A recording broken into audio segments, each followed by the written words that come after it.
এদিকে কটিয়াদীতে পালকি প্রতীক নিয়ে ভাইস চেয়ারম্যান প্রার্থী হিসেবে প্রচারণা চালাচ্ছেন বিকেএসপির সাবেক ক্রিকেটার ক্রীড়াবিদ সৈকত হোসেন চান মিয়া। সৈকত হোসেন চান মিয়া পালকি প্রতীক নিয়ে তার নির্বাচনী এলাকায় পোস্টার, ব্যানার, ফেস্টুন ও গণসংযোগের মাধ্যমে প্রচারণা চালাচ্ছেন।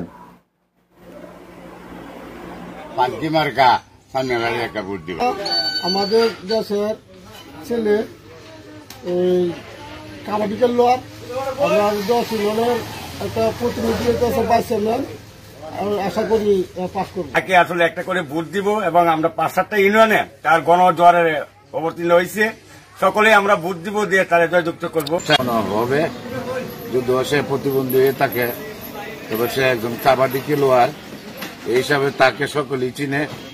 আশা করি আমরা এই যে মোহাম্মদের যে অংশ, সকলে মিলে তাকেই ভোট দিব।